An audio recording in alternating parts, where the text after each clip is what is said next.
서동조 지인의 상가에 가면 국화꽃이 쫙 펴 있고, 곳에 조금 나오면 초등학교를 개조해서 만든 미당 문학관이 이제 볼 게 많습니다. 그래서 거기 가서 또 보시고, 9월 첫째쯤 9월 달에 가면은 산무릇인가요? 상사화라고 그래서 이게 이제 선운사에 그냥 새파랗게 펴 있어요. 꽃무릇이라던가요? 아주 굉장히 장관입니다. 그래서 봄에는 동백, 그 다음에 가을에는 꽃무릇이 그냥 새파랗게 펴 있는데, 거기 가서 우리가 선운사에 가서 지장보살님 세 분을 만나볼 수 있어요. 세 분을 만나보시면 나중에 가시면은 선운사에 본절에 있는 지장보살님이 있고요. 올라가다가 도서람이라고 있는 거기에 지장보살님이 있고, 그 다음에 또 중간에 참당암이라는 데가 또 있습니다. 세 분의 지장보살이 있는데, 아주 우리나라 지장보살 중에서 가장 대표적인 것이 지장보살이겠습니다. 같이 한번 읽어보고서 할까요? 귀촉도 같이 읽어보시죠. 눈물 아롱아롱 피리 불고 가시님의 밟으시면 진달래 꽃 피우는 서역 산만리 흰옷기 여매하며 가옵시기는 다시 오진 못하는 화촉 산만리 신이나 삼아줄 걸 슬픈 사연에 오로리 아로새긴 육날 맥들이 은장도 푸른 날로 인양되어서 부질없는 이말털 엮어드릴 거야. 초롱이의 불빛 지친 밤하늘 구비구비 은하물 보기 젖은새 차마 아니 솟는 바람이 당겨서 제 피에 취한새 기촉도 온다. 그대의 하늘 홀로 가시는 뭐 한 분 같아요? 이미 떠나는 것 같죠? 영원히 떠난 것 같죠? 근데 이제 우리가 이것이 1943년에 발표가 된 시인데요. 서정주 선생의 시집이 많이 있지만 처음에 나온 시집 화사집이 있고, 두 번째 시집이 귀촉도인데, 이 귀촉도를 실으면서 시집 이름을 귀촉도라고 했다는 거는 굉장히 시인이 애정을 가지고 있다는 시입니다. 그래서 잠깐 요 얘기 좀 하고 넘어가면요. 우리나라에서 아마 제가 알기로는 귀촉도처럼 이름이 여러 가지 이름을 가지고 있는 새는 아마 거의 없을 것 같아요. 여기 귀촉도가 새 이름이죠. 새 이름인데, 이 귀촉도를 우리가 자규라고 그래요. 자규. 자규라고 그래서, 우리 고려 말에 이조년 선생의 시조 중에서 이런 시조가 있죠. 이화의 월백하고 원하는 삼경인데, 일지춘심을 자규하려면, 자규하려면은 다정도병인양하여 잠못들어 하노라. 그러시죠? 들어보셨죠? 네.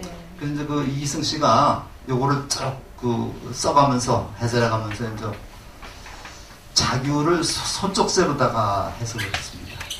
해석을 했는데 어떤 생물학자가 자규하고 손쪽새는 다른 새다 이렇게 얘기를 했는데 모르겠습니다. 과학적으로는 다른 새인지 모르지만은 문학에서는 그게 통용이 되는 거죠. 문학에서는 자규하고 서쪽새가 같은 것이 통용이 되겠습니다. 그래서 우리가 자규라고도 그러고, 그 다음에 두견새라고도 그래요. 두견새라고도 그러고, 부려기, 접동새, 망제혼, 그 다음에 꾹꾹새, 이렇게 이름이 굉장히 많아요. 우리가 시골에서도 살았기 때문에, 가을쯤 되면요, 이게 꾹꾹 우는 하는 새가 있습니다. 산에서 한번 들어보실지 모르겠는데, 산에 보면서 우는 새가 꾹꾹 울어요. 그래서 꾹꾹새라고 그러는데, 요 접동새처럼 귀촉도처럼 설화가 많이, 여기에 얽혀있는 설화가 많이 있는 새가 없어요. 근데 그 중에 하나 이런 설화가 있습니다. 이런 설화가 있는데, 여러 가지 설화가 있습니다. 설화가 있는데, 옛날에 궁중에 궁녀가 하나 있었어요. 궁녀가 하나 있었는데, 이 궁녀는 한번 궁으로 들어가면은 죽어서야 나옵니다. 오직 누구만 바라고 살아야 돼요? 임금만 바라고 살아야 되죠. 그래서 한번 하룻밤 은총을 입으면은 신분이 달라지게 되는데, 이 궁녀가 하나 있었는데 우연히 이제 그 궁궐에 들어오는 선비를 한 사람 보게 됐습니다. 그냥 우리 김선비라고 해요. 칩시다. 김선비를 하나 이제 한번 보게 됐는데 한눈에 평 가버렸어요. 그래서 한번 딱 김선비를 보고 나니까 이게 이제 실이 간 거죠. 그래서 완전히 이제 그냥 상사병이 걸려버렸어요. 근데 상사병에는 백약이 효과가 없죠. 그래서 이제 시름시름 하다가 죽었어요. 근데 김선비는 궁녀가 자기를 짝사랑한다는 사실을 알까요? 모를까요? 모르죠. 근데 죽었으니까 이게 시신을 싸가지고 가서 이제 갖다가 이렇게 조그만 무덤을 만들었습니다. 아마 이 시신을 묶고서 그냥 조그만 이걸 총이라 그래요. 총. 이제 총이라 그러는데 옛날에 이제 애총이라는 게 많이 있었습니다. 어린 데 죽으면 갖다 묻는 게 있었는데 우리가 이제 무덤에도 격이 있죠. 격이 있어가지고 뭐 임금님 무덤은 능이라고 그러고 그 다음에 이제 세자라든가 못된 세자는 이제 원이라고 그러고 일반인의 무덤은 이제 묘라고 얘기를 하는 거예요. 요건 전부 다가 그 묻힌 사람이 누구인가를 알 때 얘기입니다. 근데 묻힌 사람이 누군지 모를 때는 총이라고 그래요. 이게 천마총, 쌍용총 이렇게 나오죠. 그러면 이제 저기에는 거기 묻힌 사람이 누군지 모르는 거예요. 그래서 뭐 장군총 나오는데 여기 이제 여기다 묻었는데 묻고 나서 그날 밤에 여기서 새가 한 마리 막 나왔어요. 새가 한 마리 나와서 어디로 갔느냐면 자기가 그 목매에도 그리워하던 이 김선빈의 집으로 간 거예요. 그러니까 아마 죽으면 그 길은 다 아는 모양이야 아마. 그래서 이제 김선빈의 집에 가서 그 나뭇가지 앉아가지고 밤새도록 이제 우는 겁니다. 가서. 그런데 이 김선비가 눈이라도 한번 열고서 한번 보면은 얼굴이라도 볼까. 그렇지만 그 매정한 김선비는 눈도 안 열어보는 거예요. 근데 이제 그 다음날 또 새벽에 왔다가 밤이 되면 또 와서 우니까 김선비라는 사람이 생각하기에 시끄럽거든요. 그러니까 이제 야속하게도 문을 열고 막 그냥 쫓아버리는 거예요. 그러니까 얼마나 야속하겠어요. 이거를 그냥 계속 하다 보니까 나중에는 여기서 갔다가 시컷 물고 오다 보니까 눈물을 흘리면서 나중에는 눈물까지 말라서 피눈물이 나옵니다. 그래서 이제 가면서 피눈물을 뚝뚝 떨어뜨렸어요. 이 피눈물이 떨어진 자리에서 꽃이 폈는데 무슨 색깔일까요? 빨간 색깔이겠죠. 이게 무슨 꽃이에요? 이게 두견새가 흘린 피눈물이 이게 두견화라고 그래요. 두견화가 무슨 꽃입니까 이게? 진달래꽃을 두견화라고 그러죠. 진달래꽃을 두견화라고 그래가지고 지금도 거의 아마 우리 정원에 진달래꽃을 심지 않죠. 이런 아주 슬픈 사연을 간직하고 있는 꽃이 두견화가 돼서 정원내나 집에는 보통 진달래꽃은 심지 않습니다. 천주꽃은 심죠 그래도? 네. 근데 진달래꽃은 그런 사연이 가지고 있는 거고. 저기 나무가 있는데 무슨 나무인지 아세요? 나무 이름 아시는 분?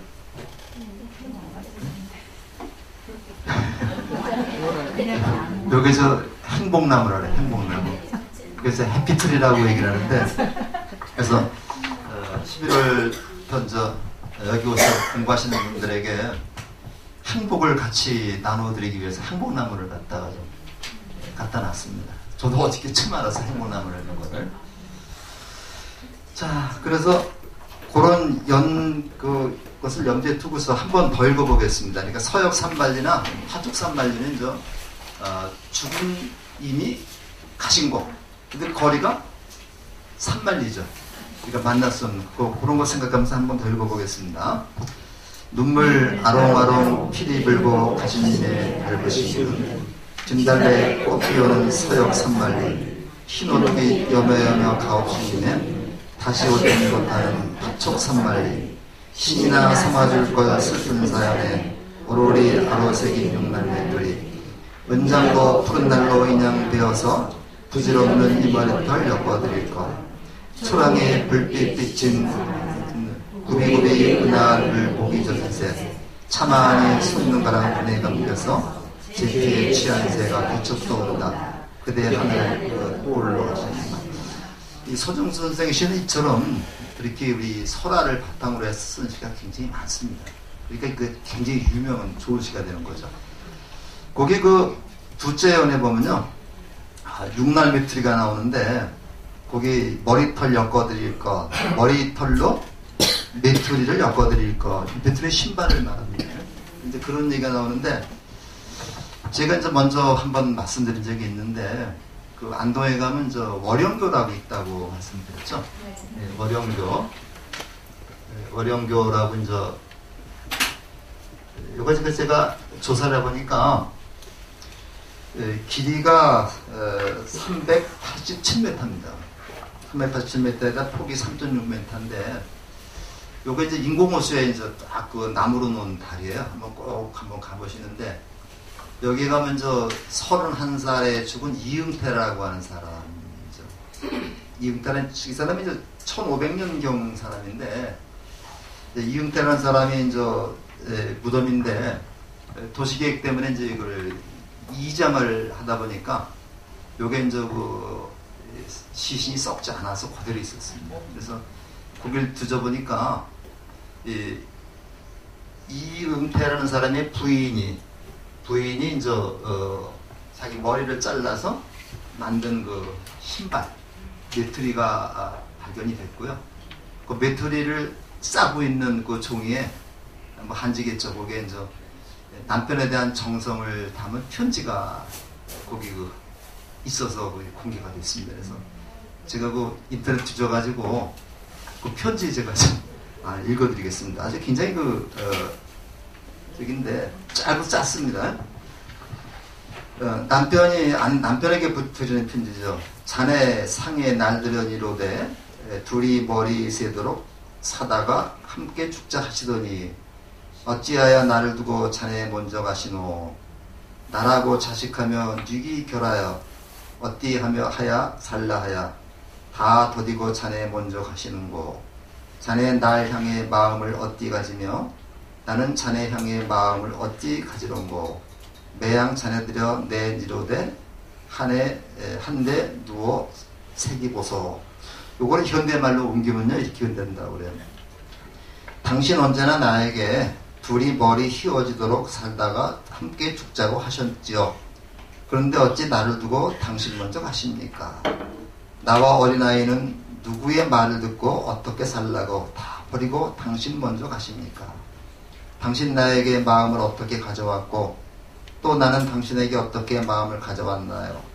함께 누우면 언제나 나는 당신에게 말하곤 했지요. 이런 뜻이라고 합니다. 근데 아주 중요한 말이 있어요. 요새 보통 남자들이 여자들한테 자네라는 말을 쓰죠. 근데 여기는 여자가 죽은 남편한테 이제 자네라는 말을 썼어요. 그것이 이제 1500년대니까 이제 그 임진왜란 전이거든요. 조선 전기쯤 되는데 우리가 이제 집안에서 이제 남녀의 그 차별이 생긴 거는 조선 중기 이후라고 합니다. 그래서 우리가 이제 그런 때는 남녀 차별이 없었죠. 그래서 요것이 이제 우리 관습이라는 게 하루에 바뀌는 게 아니거든요. 그래서 조선 초기까지는 임진왜란 전까지는 이제 남녀 차별이 없어서 여자도 제사를 같이 지내고 재산 분배도 여자도 남자하고 똑같이 했다. 그래서 바로 그런 거를 이런 용어에서도 볼 수가 있습니다. 그러니까 남편도 아내 보고 자네라는 말을 썼고 아내도 남편 보고 자네라는 말을 썼고 이것이 이제 임진왜란 이후에 이제 남자들이 이제 권위라고 얘기는 뭐라도 이제 가부장적인 것이 돼가지고 남자가 여자를 갖다가 좀 이렇게 얕보고 그다음에 이제 재산 분배도 남자만 하고 그랬죠. 그것이 우리나라의 전통이 아니라는 거고 우리가 이제 이 유교의 가부장적인 제도 많이 얘기했는데 논어나 그런 가부장적인 내용 없습니다.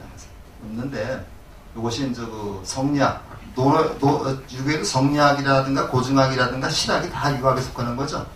특히 성리학을 우리가 하다 보니까 이런 좀 우리가 남녀 차별이라든가 가부장적인 그런 것이 깊어졌다고 보는 거죠. 지금은 이제 오히려 여성들이 더 이제 더 대접받는 세월이 돼가지고 요즘은 뭐 아침에 뭐 인간극장 거기도 보니까 이제 뭐 딸 많은 사람들이 아주 그냥 또 호흡방을 하고 있더라. 근데 이제 많이 바뀌었습니다만은 남자하고 여자하고 뭐 이제 서로 생리적인 이제 기능이 다를 뿐이지 이게 저는 이제 차별이 있는 건 아닙니다. 차이가 있을 뿐이지 차별이 있는 건 아니죠. 우리가 이제 가정일이든 무슨 일이든 간에 같이 협조하면서 상부적 관계를 유지해야 되지 않겠나 그런 생각을 해보겠습니다. 오늘 좀 할 내용이 좀 이렇게 많지 않기 때문에 제가 좀 얘기를 서론을 좀 길게 했습니다. 그럼 먼저 그럼 내용을 좀 보겠습니다.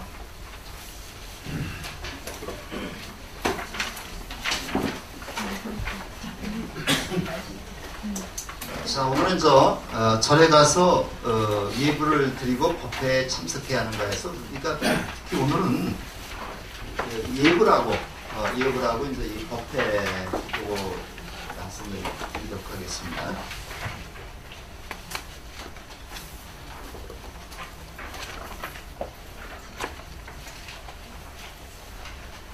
자, 3사와 3보의 경인데 우리 우선 교재 좀 잠깐 좀 보고 갈까요?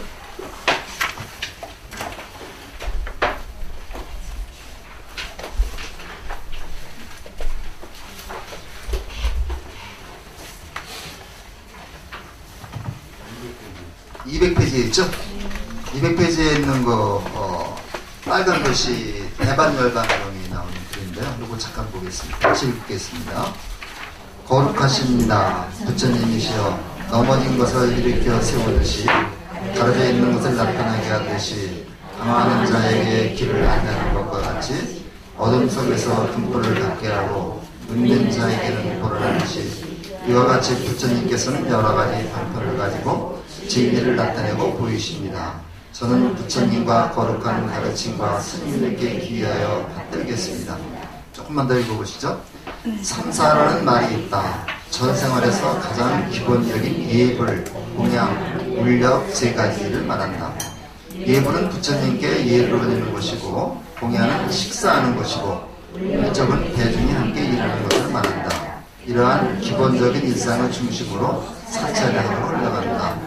사찰의 하루는 밤이면 밤마다 부처님을 안고 자고 새벽이면 새벽마다 부처님을 안고 일어난다고 할 만큼 모든 순간 부처님과 함께하고 깨달음을 얻고자 한다. 그런 마음이 간절하게 매일같이 불법성 삼보님께 예를 올린다. 일상을 신행상을 이끌어가기 위한 실천 방법 중에 하나가 늘 불보살님을 생각하는 것이다. 특히 아침에 눈을 뜨자마자 불보살님을 생각하며 오늘도 힘차고 밝게 생활할 것을 발언하고 일을 마치고 잠자리에 들기 전에도 오늘 하루를 보람있게 보낸 것에 대해 불보살님을 생각하며 감사드리는 일은 신행상을 더욱 원만하게 한다. 발언하고 감사하는 대상이 석가모니 부처님이나 관세음보살님 같은 불보살님을 좋고 자신을 포함한 모든 이웃이어도 좋다.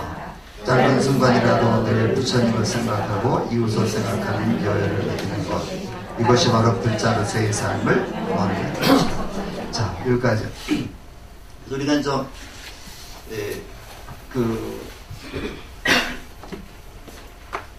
여기 보면 절에 와서 우리가 어떻게 생각을 할 것인가. 밤에 잠을 잘 때도 부처님을 안고 자고 아침에도 해야 된다 그랬죠. 이것은 무슨 얘기냐면 불상을 안고 자라는 얘기가 아니라 머릿속 마음속에 항상 부처님을 생각하는 얘기죠. 그래서 생각한다는 거를 염이라고 그래요. 염이라고 그러는데 요거를 우리가 그래서 우리 판정대로 정념이라는 얘기했죠. 정념이라는 얘기했는데 요걸 우리가 삽이라고 해가지고 요거를 초기 불교에서는 굉장히 강조하고 있습니다. 초기 불교의 암경이나 특히 뒷가야 읽어보면요, 제가 보기에는 가장 강조하는 게 염이라는 걸 강조하는데, 이걸 사념처라고 그래요. 그래서 요거는 나중에 다음 시간부터 우리 학장 스님이 불교 교리 설명을 하실 텐데, 그 사념처라는 게 있습니다. 신념처, 수념처, 신념처, 법념처. 그래서 이걸 사념처라고 그러는데, 이 염처라고 하는 거, 내 마음을 어디에 둘 것인가. 이 염처, 서라는 게 이제 그거거든요. 장소거든요. 그래서 내 마음을 어디에 둘 것인가. 이 굉장히 중요한, 여기서부터 우리가 수행이 시작되는 겁니다. 그런데 그 마음이라는 게 뭐냐? 마음이라는 게 이제 우리 보면 요게 무슨 글자냐면 이재금자죠. 지금이라는 얘기고, 요게 이제 심자가 마음 심자입니다. 그러니까 오는 과거의 마음도 아니고 미래의 마음도 아니고 지금 이 마음. 지금 내가 여기서 뭘 하고 있느냐? 지금 여러분들이 이제 있지만 집에서 이제 아침을 드시고 이제 오셔서 지금 여기는 어디 앉아 있어요? 우리 그 교육관에 앉아 계시죠? 교육관에 앉아 계시면 교육관에 앉아 있는 내 마음, 이 마음이 지금 어디 있어야 됩니까? 어디 있어야 됩니까? 바로 여기 있어야 되는 거죠. 여기 있어야 되는 건데 이 마음이 집에 가서 있거나 아니면 내일 이따가 오후에 만날 친구에 가 있거나 하면은 지금 현재 이 시간을 우리는 활용하지 못하는 거죠. 여기 충실하지 못하는 거죠. 그래서 염이라는 말이 우리가 이 사띠라고 하는 말을 우리가 한문으로 번역한 분들이 굉장히 고심을 해서 번역을 합니다. 그래서 우리가 이제 어떤 개념을 우리가 파악을 할 때 이렇게 한자를 이렇게 좀 쪼개가지고 하면은 훨씬 더 그 이해가 빠른 경우가 있어요. 그래서 내가 지금 있는 이 처지를 어떻게 생각하고요? 바르게 생각합니다. 요거 갖다가 이제 바르지 않게 생각하고 사념이라고 그래요. 사념인데 이건 아니죠. 이렇게 바르게 나를 관찰하고, 그러니까 내 몸을 관찰하고, 내 느낌을 관찰하고, 내 마음을 관찰하고, 나를 둘러싸고 있는 여러 가지 사물을 올바로 보는 게 사념초입니다. 여기서부터 시작이 된다는 얘기죠. 그래서 이제 나오는데, 그래서 우리가 항상 이제 염불이라 염불이라고 그러는데, 우리가 이제 수행법에 염불 수행법도 있습니다. 관세음보살을 하든지, 뭐 지장보살을 하든지, 그 다음에 뭐 아미타불을 하든지, 계속 그 입으로 부처님의 명을 외우는 걸 염불이라고 그래요. 근데 입으로만 관성으로만 하면 아무 소용이 없죠. 그러니까 입으로는 부처님의 명호를 부르고, 머리로는 그 부처님의 공덕을 생각하고, 가슴으로는 그 부처님의 공덕을 가르침을 실천하겠다고 하는 그런 것이 삼위이체가 되어 있습니다. 그래서 우리가 염불할 때 이제 입으로는 관세음보살을 부르면서, 머리로는 관세음보살의 공덕을 생각하면서, 그 가슴으로는 나도 관세음보살이 되어서 중생제도에 앞장서겠다는 다짐을 하는 이게 염불이죠. 이거를 계속 해나가면 내가 관세음보살이 되는 겁니다. 그래서 내가 자비로운 그 베품을 보시를 할 수 있게 되는 거죠. 이런 것이 염불의 그 기본의 힘인데, 우리가 이제 그 절에 오면 항상 이제 우리는 그 집에서 사실 쉽지 않습니다. 그래서 절에 오시면은 그런 것보다도 그런 삼사와 예불 또는 이렇게 부처님 생각하는 거 이런 것을 항상 마음속에 가지라는 얘기죠. 예불은 저 부처님에게 예를 올리는 걸 예불이라고 그래요. 요거 예가 이제 그 우리가 사람과 사람 사이의 관계를 예라고 그래요. 그런데 나와 친구와의 관계가 있을 수 있고, 나와 부모님과의 관계가 있을 수 있고, 나와 부처님과의 관계가 있을 수 있죠. 그래서 나와 부모님과의 관계에는 어떤 관계냐? 친함이 있어야 된다고 해서 부자유친이라고 그러죠. 그거 이제 그 노래에 나오는 말입니다. 부자유친이다. 그 다음에 이제 임금하고 나와의 관계는 의리가 있어야 된다. 이런 근데 이제 요즘에는요, 이 부자유친에서 이제 요거 관계 친이라고 하는 말, 요거 잘 봐야 되거든요. 잘 보면은 이제 이게 아주 기가 막힌 단어입니다. 이게 어버이 친자인데 어떻게 돼 있어요 이게? 자식이 이제 바깥에 나가 있습니다. 나가서 들어올 때가 됐는데 아직 안 들어오는, 그때는 핸드폰도 없었으니까. 그러니까 이제 어머니가 어머니가 밥을 다 해놓고, 옛날에 밥을 뭐 이불 속에 넣어놨어요. 이불 속에 넣어놓고 이제 바깥에 나가서 이제 쫙 언제 오나 기다리는 겁니다. 근데 안 보이니까 거기 바깥에 나무가 있어요. 나무 위로 올라갔어요. 나무 위로 올라가서 앉았으면 또 별 보이니까 이것을 일어 쓴 겁니다. 설립자죠. 나무에 가서 서서 언제 아들이 보러 가는가 멀리 바라보는 거. 견자, 벌견자죠. 그래서 우리가 이제 그 아버지 부모의 역할은 자식이 집을 나가서 안 들어올 때 나무 위에 올라가서 자식을 기다리는 그런 마음을 베풀어야 된다. 그런 마음을 베풀 때 자식이 부모에게 효도하는 거죠. 이게 서로 주고받는 겁니다. 이제 그 일방적으로 나는 맨날 그 부모 노릇을 못하면서 너 자식한테 효도하는지 이거 말이 안 되는 거죠. 그러니까 이거는 완전히 그 공자님도 이제 이렇게 서로 베푸는 가운데 이게 예입니다. 이게 서로 베푸는 가운데 부자유친도 이루어지는 거, 군신유도 이루어지는 거다. 이렇게 얘기를 합니다. 그래서 우리가 이제 항상 그 부처님한테 이렇게 예불을 올리면은 예불을 올리는 것이 이제 절에서 부처님이 제일 어르신이니까요. 그다음에 이제 공양은 이제 식사를 말하는데 이거는 은공이라는 얘기입니다. 마땅히 공양을 받을 만한 자격 있는 사람이 먹는 거를 거기 그 공양이라고 해요. 우리가 이제 절에서 식사하는 걸 공양이라고 하는 거는 여러분들이 전부 다 부처님으로 대접하는 겁니다. 그러니까 점심 식사하십시오라는 말하고 점심 공양 드십시오 하고는 전혀 다른 말이죠. 그 다음에 운력인데 요건 이제 그 운자에서 썼을 건데 운자에서 운력이라고 이렇게 읽는 사람이 많이 있는데요. 네, 운력이라고 읽는 사람들이 많이 있는데 우리 그 국어라고 하는 거나 단어는 마찬가지겠습니다만은 발음하는데 편하게 하려고 하는 요걸 이제 간이화 현상이라고 해요. 발음하는데 편리하게 하려고 하는 그러한 습성이 있습니다. 그래서 우리가 이제 요거는 옛날에 우리가 국어 공부할 때 뭐 자음접변이다 뭐 이렇게 많이 공부하고 그랬는데 그냥 이거는 우리 불교 집안에서는 운력이라고 쓰지 않고 그냥 울력이라고 씁니다. 그러니까 그 한자에 너무 얽매이지 말고 편하게 발음 나는 데다 사실 이렇게 써야 되는 거죠. 그래서 울력이라고 이렇게 해서 요거 함께 일하는 거 요거를 우리가 얘기를 잘해서 꼭 지켜야 할 일이죠. 그 다음에 이제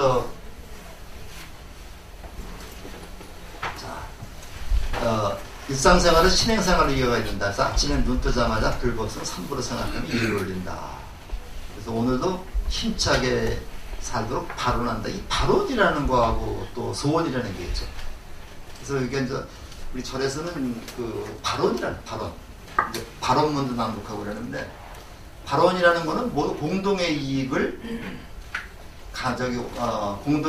공동의 이익을 위해서 원하는 것이 요구하는 게 발언이죠. 하지만 개인적인 이익만을 추구하는 건 소원이라고. 그래서 소원이라고 써도 뭐 크게 틀린 말은 아니지만은 더 정확한 말은 불교 집안에서는 발언. 나와 이웃이 함께 행복해지도록 그렇게 노력하는 게 이제 발언이 되겠습니다.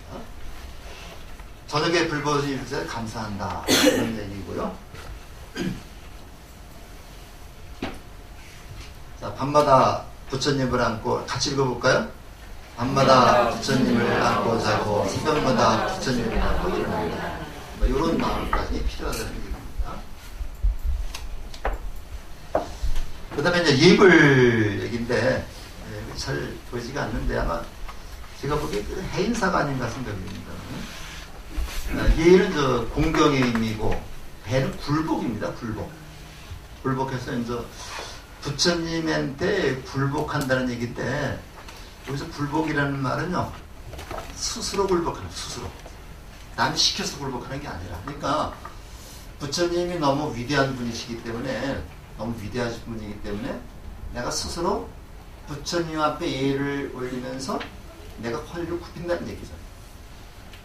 제가 한번 그 말씀드린 적이 있을 것 같은데 절에 가서 이제 대웅전을 들어갈 때 이제 누각을 지나가게 됩니다. 누각의 높이가 이게 낮다 그랬죠. 낮은 거는 이제 그 스스로 그 허리를 굽혀서 부처님의 예를 표하기 위해서 일부러 그걸 좀 낮게 만드는 거죠. 그 다음에 이제 삼시예불인데 아침, 점심, 저녁 예불을 올린다. 이건 세 번을 올리는데 사실 아침 예불은요 우리가 새벽 예불이라고 그래가지고 BTN에서는 불교 방송에서는 몇 시에 올려요? 한 6시쯤 하죠? 6시쯤 하죠? 근데 사실은 전통적인 집에서는 저 집안에서는 새벽 3시 반에 합니다. 3시에 일어나가지고 도량석을 한 다음에 3시 반에 올리는 게 예법이. 우리 절에서도 그 3시 반에 스님이 도량석을 합니다. 도량석을 해가지고 3시 반이라고 하는 시간이 어떤 시간이냐면요, 삼라만상이 잠을 깨는 시간이라고 그래요. 그래서 삼라만상이 잠을 깨서 활동할 수 있게끔 하기 위해서는 도량석을 합니다. 그래서 이제 예불을 올리게 되는 거죠. 아침 예불에는 차를 올립니다. 차. 그냥 저기를 올리지 않고 차라고 해서 요즘에는 보통 물을 올리죠. 정수를 올려가지고 요것이 변이 감로다. 차가 돼서 이렇게 쭉 나오는데, 아주 깨끗한 정수를 올리는데, 그냥 수돗물 올리는 게 아니라 사람이 먹는 정수된 그런 물을 올려야 됩니다. 근데 부처님 앞에는 수돗물 올리고 나는 정수된 물을 먹으면 안 되는 거죠. 그러니까 우리가 마시는 그런 물을 올리고서 예불을 올리고요. 점심에는 맞이라고 해가지고 일단 밥을 올립니다. 그러니까 부처님이 하루에 한 끼, 사시는 9시부터 11시까지거든요. 이때 한 끼 식사를 드셨다, 공양을 드셨다 그래서 이때는 맞이를 올려요. 그래도 이때는 지신정리 공양이라 그러죠. 지신정리 공양이라고 시작을 합니다. 전용예불에서는 요거는 향을 올립니다. 그래서 우리가 계양, 정양, 해양, 해탈양, 해탈직연양, 요거에서 5개를 나눠 올리기 때문에 5분 정리라고 그래요. 근데 5분 정리라고 그러니까 어떤 분들은 5분 정도 걸리기 때문에 그렇게 한다고 생각하는 분이 있는데, 계양, 정양, 해양, 해탈양, 해탈직연양, 요거는 향으로 해서 이렇게 딱 올리는 거죠. 그래서 일반적으로 우리 절에 가서 그냥 예불을 올릴 때는, 그냥 우리가 절에 가서 예불을 올릴 때는 일반적으로 저녁에 올리는 요 예불을 올립니다. 그래서 향을 제일 편한 게 그렇죠. 향을 꽂아놓고 올리는 게 제일 편하죠. 그래서 계양, 정양, 해양, 해탈양, 해탈직연양 이렇게 해서 올리게 됩니다. 약간씩 앞에가 조금 다릅니다. 그 다음에 진정한 의미의 예배는 참성품을 공경하고 운영을 굴복시키는 거다. 이 굴복이라는 게 바로 요거죠. 운영을 내가 어리석어서 이렇게 운영을 굴복시키는 거다. 겉들지 않고 방종, 이 방종이라고 하는 말이요. 방종이라는 말이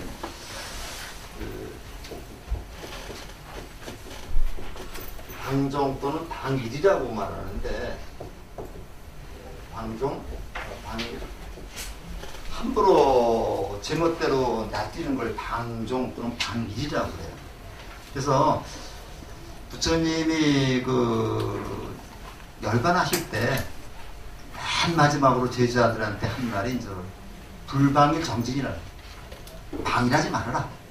함부로 내 멋대로 함부로 놔뛰지 말고 항상 정진하라, 이 말씀을 하셨어요. 그래서 방일이나 방종이라는 말, 오늘 우리가 하지 말아야 될 대표적인 것입니다.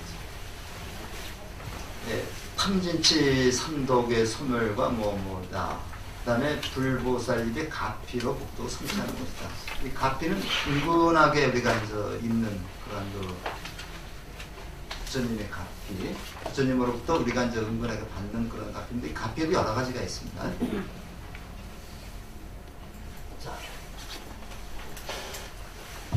자, 하루를 여는 아침 예불 순서가 도량석, 그 다음에 칠정례. 칠정례는 정례를 할 때 우리가 오체투지를 하죠. 오체투지를 해서 이마하고 양팔굽하고 무릎이 다 땅에 닿았기 때문에 오체투지라고 얘기합니다. 그래서 항선 추궁을 하고 발언문을 하고 신중단에 예경을 하고 반야신경은 신중단을 향해서 반야신경을 합니다. 그다음에 이제 불단에 반배하고 상호 반배하는. 우리가 절에 가서 우리가 이제 요것이 잘 안 되고 있는데요. 우선 상당 부처님 계신 데다가 이제 우선 그 예를 올리죠. 그다음에 이제 반배를 하고 신중단에 또 예를 올립니다. 반야신경을 하고 그래서 반배를 하고 그냥 영단으로 가는 게 아니라 다시 상단에 반배를 하고 그다음 영단으로 가야 됩니다. 그래서 우리가 옮겨갈 때는요, 상단에 예를 하고 그 신중단에 하고 다시 영단으로 그냥 돌아서면 안 되는 거죠. 그다음에 저기 그 부처님 상단에 반배를 하고 영단으로 가라고 그렇게 얘기해요. 그래서 이때는 뭐 영단은 뭐 큰 절에서는 보통 뭐 하지 않더라고요. 그래서 불단에 반배하고 대중 상호간에 이제 서로 돌아보면서 이제 반배를 하는 그런 것으로 끝나게 됩니다. 그런 아침 예불을 아마 보시면은 대체적으로 이렇게 되어 있습니다. 약간 순서가 달라질 수도 있고, 요게 끝나면 물력을 합니다. 다 같이 그래서 마당을 쓸죠.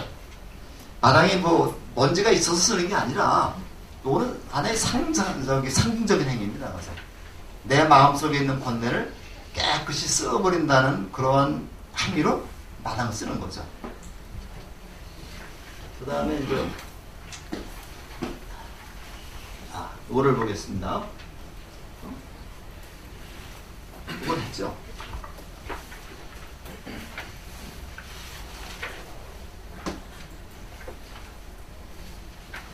자, 예불 정신과 의미인데 도량석인데 이 석자가 이 풀어준다는 얘기입니다. 그 다음에 요게 불교 집안에서는 요거를 양이라고 읽습니다. 도량을 풀어준다. 그래서 새벽을 열며 도량을 청정하게 하는 식인데 뭐 다 그렇진 않습니다만 주로 천수경을 많이 하죠. 천수관에 이제 보시면 정구업진원부터 나오죠. 정구업진원은 내 그 구업을 갖다가 청정해 해준다. 그래서 이렇게 도량을 청정하게 해주는 의식이 바로 그 천수경이라고 볼 수 있기 때문에 우리가 보통 그 거의 모든 행사를 할 때 천수경을 독송을 하죠. 그러면 천수경을 독송하는 것은 우리가 있는 도량을 청정하게 해준다는 그런 의미가 있습니다. 그 시 또 하나 있죠. 사실은 요 도량석 좀 설명하기 위해서 요거 아침 이미지라고 하는 시 있습니다. 요거 옛날에 아마 요거는 우리 고등학교 국어 교과서에도 있었던 시입니다. 배우신 기억도 있을지 모르겠는데 같이 한번 읽어볼까요? 아침 이미지. 어둠은 새를 낳고 돌을 낳고 풀을 낳는다. 아침이면 웅은 온갖 물상을 돌려주지만 술은 땅에 굴복한다. 무거운 어깨를 끌고 물상들은 몸을 움직여 노동의 시간을 즐기고 있다. 즐거운 지상의 잔치에 흐물어타는 태양의 즐거움을 아침이면 세상은 개벽을 한다. 우리가 보통 볼 때 그 어둠이라고 하는 그 관념이 보통 부정적인 관념으로 보는 경우가 굉장히 많아요. 우리가 불교에서도 무명이라고 되면 우리가 어리석음 이런 뜻으로 부정적으로 보는데 우리가 다 그 부정적으로 봤을 때 이거를 긍정적으로 보는 그런 자세도 필요하죠. 그래서 우리가 누구의 글인지 내가 좀 아마 이양아 씨의 글을 제가 생각이 되는데 아침에 옛날에 조회 시간이 있어. 우리 학교 때 조회 시간이 있었습니다. 그래서 줄을 쫙 맞춰가지고 옛날엔 줄을 안 맞으면 가서 기퉁뱅이 한 대 때리고 그랬죠. 지금 때리면 큰일 나죠, 이거. 그래서 저는 딱 봐서 안 맞으면 그냥 가서 욕을 하고 귀퉁뱅이 한번 때리고 그런 적이 있었는데 사실은요 그냥 쫙쫙 줄 맞는 것보다 아주 거슬리지 않게 약간 튀어나오는 것도 묘미가 있죠. 그래서 우리가 질서 속에서 거의 드러나지 않게끔 어긋나는 것도 묘미가 있는데 이 박람수라는 시기는요 어둠을 누구의 이미지로 봤어요? 어머니의 이미지로 봤죠. 어머니의 이미지로 봐서 밤새도록 온갖 물상, 새는 동물로 보고, 돌은 무정물로 보고, 꽃은 식물로 보면 동물과 식물과 무정물의 온갖 물상, 삼남한상이죠. 삼남한상을 다 품어서 보호했다가 새벽이 되면 3시 30분이 되면 각자 활동하도록 풀어준다는 얘기입니다. 그 스스로 사라져버리죠. 어둠이 사라지면서 내가 너희들을 잘 보호해놨으니까 내 공도를 알아. 이런 말 하지 않습니다. 스스로 사라져버린다. 그래서 이제 무쌍들이 자유롭게 활동했다가 저녁이 되면 다시 어머니 품으로 들어가죠. 우리 일사 생각을 해보세요. 어머니 품에 있다가 아침에 나와서 활동을 하고 다시 어머니 품으로 돌아가는 그런 이미지를 갖다 어둠으로 갖다 얘기했어요. 그러니까 항상 아침이면 개벽을 한다. 이 개벽이라는 말은 무슨 말이에요? 천지창조를 개벽이라죠. 항상 창조됩니다. 항상 아침이면 새로운 창조를 한다. 그래서 오늘 아침은 어제 아침의 되풀이가 아니고 오늘로서 새롭게 창조된 아침이라는 이것은 바로 뭐 때문이냐? 어둠 때문이다. 그래서 우리가 도량석이라고 하는 것은요, 그냥 밤새 그 어머니 품에서 있던 그런 그 사물들을 갖다가 활동할 수 있게 풀어준다는 그런 의미가 있다고 볼 수가 있겠습니다. 이걸 한다면 이제 뭐가 되느냐면요, 칠정예라고 해서 이제 우리가 요새는 조교사에서도 칠정 예부를 한글로 해요. 한글로 했는데 이제 우리 절에서도 아직은 이제 한문을 합니다만은 요게 참 잘 안 되는 부분인데 우리 그 문장이 하나가 시작해서 끝날 때는 어떤 문장이 끝날 때 예를 표해야 되는 거죠. 그죠? 예를 표해야 되는데 지신기명리의 삼계도세 사생자하고 시아본사 석가모니 부라면 그것이 한 문장입니다. 석가모니 불에서 한 문장이 끝나는 거고 지신기명리에서 또 한 문장이 시작이 되는 거거든요. 그러면 우리가 접동리를 또 어디서 해야 되겠어요? 석가모니 불에서 해야 되죠. 석가모니 불을 모시는 겁니다. 지신기명에서 모시는, 그리고 석가모니 불하고 다시 손을 덮어서 지신기명리에 나와서 그 다음에 부타야중 이렇게 있는 거거든요. 근데 이 한문으로다 한글로 바꾸면은 그 삼계도사이시고 사생에 잡으신 석가모니 부처님께 정리하옵니다. 정리한다 해서 그게 올리는 거죠. 그래서 이런 점 우리가 좀 해가지고 사실은 이게 예불을 올릴 때 옆에서 볼 때 쫙 일사불란하게 이게 올라가야 됩니다.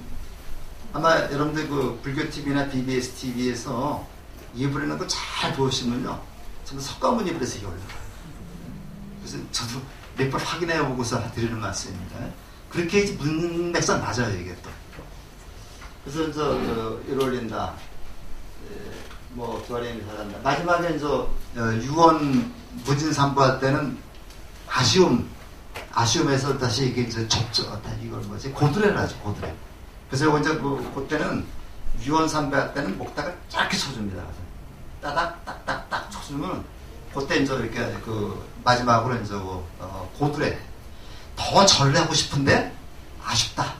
그래서 했는데 우리가 요거를 한번 좀 실습을 한번 해보아야 되는데 아마 우리 마지막 시간에 한번 좀 우리가 예부를 법당에 올려가면서 손 올리는 거, 접종예, 그 다음에 고드레 요걸 한번 해보고 이제 바로 공양을 하는 거로 해서 마무리하려고 지금 생각을 하고 있는데요. 어떻게 될지 모르겠습니다.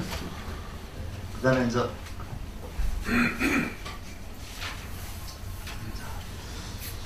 아침 예불과 저녁 예불의 차이점인데 저녁 예불은 행선축원이나 발음낭독이 없고 저녁 예불이 간단합니다. 저녁 예불은 우리가 중성 올리고 나서 그 다음에 예불 올리고 그 다음에 신중단행해서 반야신경 정도 하면 되죠. 그래서 간단하고 좀 복잡한 게 점심 사시마지 이게 좀 복잡하죠. 자, 여기 큰 절에 가면요, 큰 법당에서 아침 예불을 마치면은 각 소임자들이 전부 다가 또 작은 법당 다 갑니다. 많죠. 지장전도 있고 관음전도 있고 극락전도 있고 많은데 그 스님이 각각 가서 거기서 또 예불을 올려요. 그러니까 큰 법당에서 한번 올린 다음에 각 정당마다 가서 각단 예불이 시작이 된다. 요건 우리가 해서 그 절에 모신 그 부처님이나 보살님한테는 다 예를 우리가 표한다고 봐야 되죠.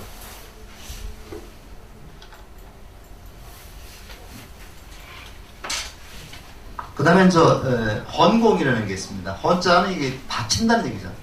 이래 바친다는 얘기인데, 불보살님께 공양 올리는 걸 우리가 헌공이라고 하고, 이걸 불공이라고 얘기를 합니다. 불공이 되는데, 사실은 옛날에는 이 음식이나 이런 것들을 많이 바쳤지만은, 요즘에는 간단하게 우리가 복전이라 해가지고, 자기 정성을 담은 그런 복전을 올리는데, 이게 의무가 돼서는 안 되는 거죠. 의무가 돼서는 꼭 여기서 뭐 하라, 많이 하라, 이렇게 아니고, 자기가 올린 수 있는 만큼만 봉투에 넣어서 올리면 되는 거고, 올린 다음에 절대로 후회하면 안 됩니다. 10,000원짜리 올리고서 기분을 올리고 나누면 문제고, 야, 나 아깝다. 후회하면 복도 다 날라가 버려요. 그러니까 어차피 후회해봤자 다시 못 가져오죠. 그렇죠. 그래서 저는 항상 후회하고 걱정하는 것도, 그게 내가 후회하고 걱정해서 상황이 바뀔 수 있기 때문에 후회하고 걱정은 괜찮았어요.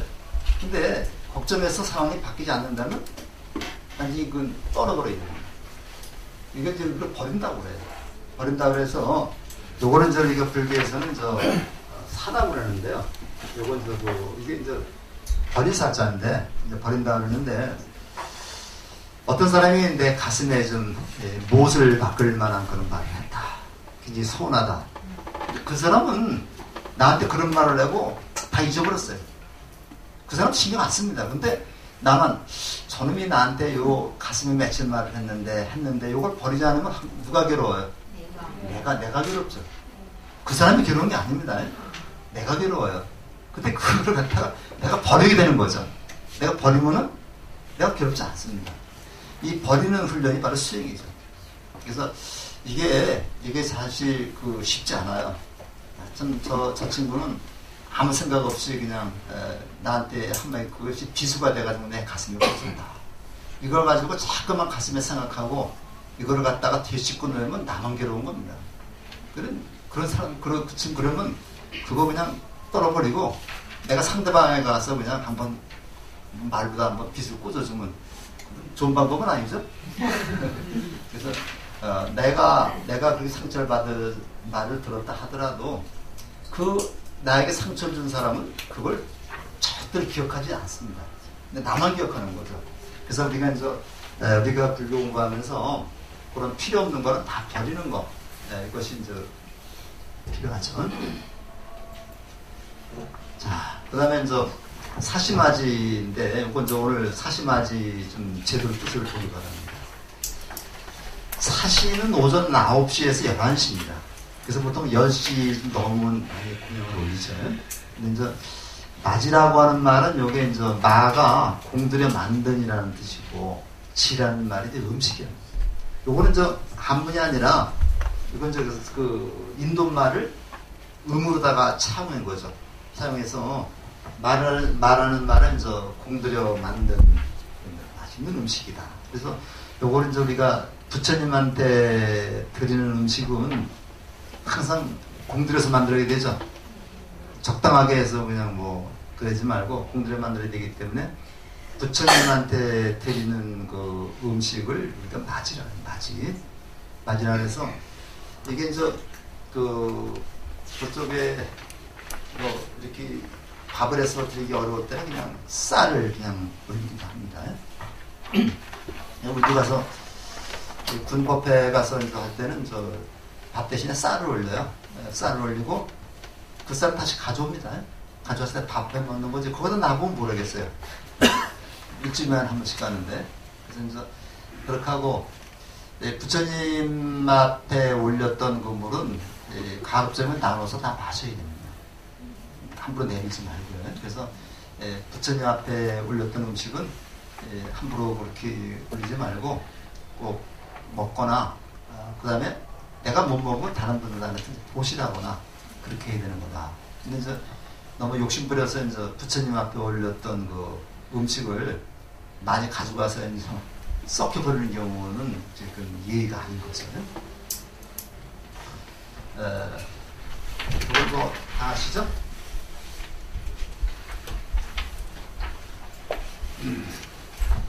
자, 그 다음에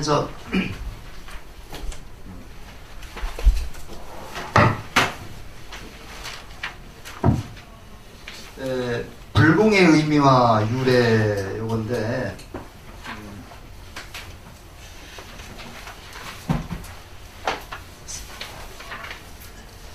그러니까 이제 부처님, 제가 당시에 이제 부처님께 공양을 올리듯이 유래한다 그랬는데, 가장 대표적인 공양이 그 수자타라고 하는 여인이 이제 부처님이 깨닫기 직전에 올린 공양이 있죠.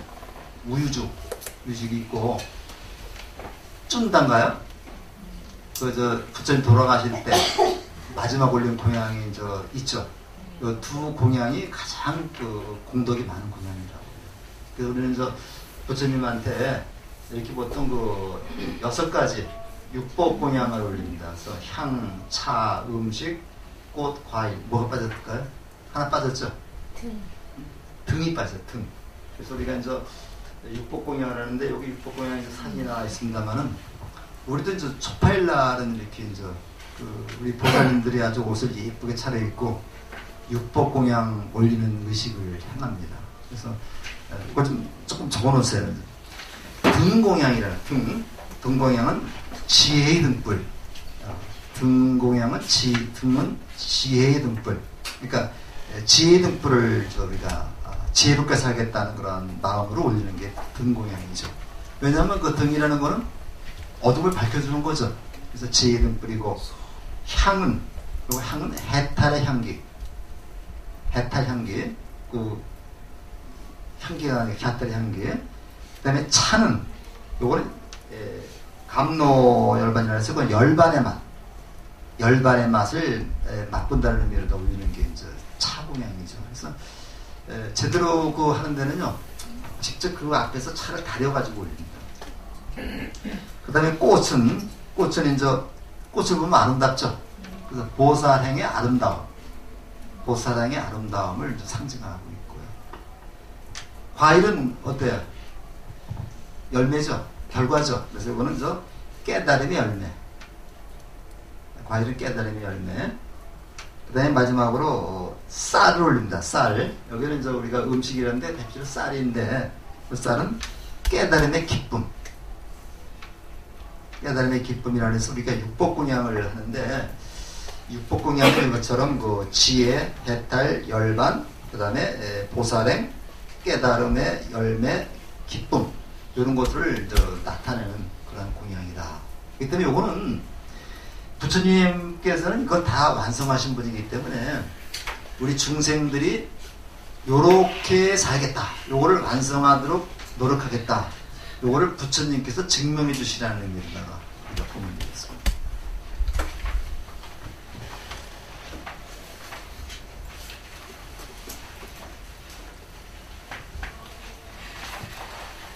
자, 예불과 법회의 중요성인데, 요건 같이 한번 읽어보겠습니다. 선남자야, 누가 가장 높고 착한 이인가? 먼저 부처님과 법을 믿어야 하며, 믿는 것에 그치지 말고 절에가야 하며, 절에 가서는 예배해야 하며, 예배하되 법을 들어야 하며, 법을 들을 때는 지성으로 듣고 뜻을 생각해야 하며, 배운 대로 행해야 하며, 자기만의 딸을 구하지 말고 대승에 해야만 하며, 일절 인생을 이익되고 안락되게 하여야 합니다. 이런 이가 가장 높고 착한 이니라. 이 대반열반경이라고 하는 거는 우리가 부처님이 완전히 열반에 드신 거를 반열반이라 해요. 반열반. 그래서 대반열반경은 부처님이 완전히 열반에 드실 하루낮 하루밤의 그 기록이 대반열반경입니다. 근데 우리가 니까야에 그 대반열반경이 있거든요. 근데 거기 보면 길지 않아요. 아마 디가니까양가 있는데, 그 니까에 있는 대반열반경은 그 신화적인 요소는 다 빼고, 인간적인 부처님이 열반하실 때 그런 모습, 요거를 갖다가 거의 가감없이 적은 글입니다.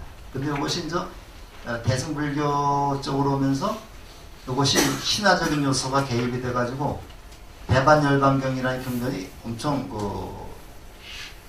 분량이 많아졌어요. 그래서 지금 역경원에서 나온 그 대반열반경을 보면은 한 요 정도 두께, 이 정도 두께, 고르다가 이제 한 권 반이 됩니다. 한 권 반이 되는데, 니까에 나오는 그 대반열반경은 한 30여 페이지 돼요. 그래서 그 니까에 나오는 대반열반경을 좀 확장시켜서 하다 보니까 이제 뭐 신비적인 얘기도 나오고 뭐 그런 얘기죠. 그러니까 이제 가섭존자가 와서 그 관을 어루만지니까 관 뚜껑이 열리면서 뭐 그 부처님이 발을 내밀었다. 이건 대반열반경이죠. 그 대승경전에 있지만은 소승경전에 그런 거 없습니다. 그런데 이런 그 경전 한번 읽어보면 이런 얘기가 나오는데 믿는 것에 그치지 말고 그 다음에 진심으로 예배하고 진심으로 법을 들어야 하고 지성으로 듣고 생각해야 된다. 그래서 우리가 이제 절에 가면 부처님을 대신해서 이제 법문을 설하시는 분이 이제 스님이 법문을 설하시죠. 설하시는데 법문이라고 수정해도 우리가 이제 그 한자가 요렇게 씁니다. 요런 문자 쓰지 않고 이제 그 법을 부처님의 가르침을 통해서 깨달음의 문까지만 인도한다는 얘기죠. 문까지만 인도하고 문까지만 인도하는 것이 법문이고 거기 들어가고 안 들어간 건 누구에 달렸어요? 그 사람 마음이죠. 우리가 이제 그 서양 속담에도 말을 물가까지는 끌고 갈 수 있지만 물을 먹고 안 먹고는 말이 다닌 겁니다. 그 응병여약이라는 말이 있어요. 부처님은 병자한테 거기에 합당한 약을 지어줄 뿐이지 약을 먹고 안 먹고는 그 병자에게 달렸다. 이런 얘기인데 우리 현재 억지로 그 입을 벌려서 이제 저게 쑥잖아요. 그 다른 종교에서는 뭐 아픈 사람 있으면 뭐 일어나거나 하면 뭐 일어났다고 그러는 그 신화적인 요소가 많이 있는데 불교에서는 가끔 그런 게 있습니다. 가서 그 어떤 제자가 아주 죽을 뻔히 들었어요. 여기 제자가 부처님 한번 뵙고 싶다 이렇게 얘기했을 때 이제 그 사람을 보내가지고 부처님을 청해 오면은 부처님이 와서 그 병든 사람을 살려내는 게 아니라 그 병든 사람이 편안하게 죽을 수 있도록 법문해 주십니다. 그러니까 그 부처님은 사람을 살려내는 능력은 없어요. 없습니다. 이제 그 전능의 때 전능은 없습니다. 전진에 있는 거지만, 근데 사실은 전지라고 하는 것과 전능이라고 하는 것은 뭐 신화적인 요소가 들어가야 되는 거죠.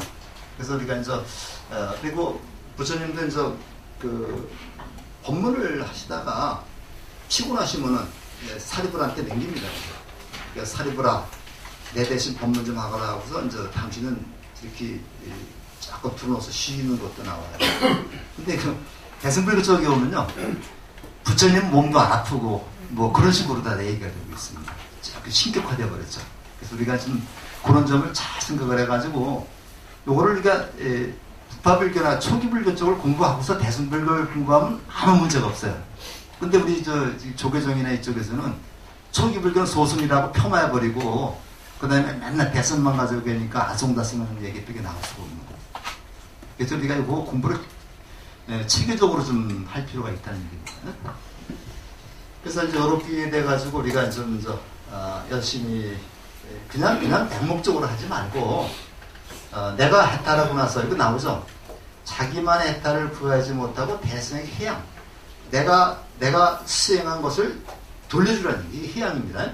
해양에서 모든 중생이 이익되고 안락하게 해야 된다. 이 말씀이 아주 굉장히 우리에게 가슴에 와닿는 말씀이고 우리의 수행의 지침을 제시해 준 게 아닌가 그런 생각이 듭니다. 조금 쉬었다 할까요? 네. 이 법원주림이라는 중국에서 스님이 쓴 책입니다.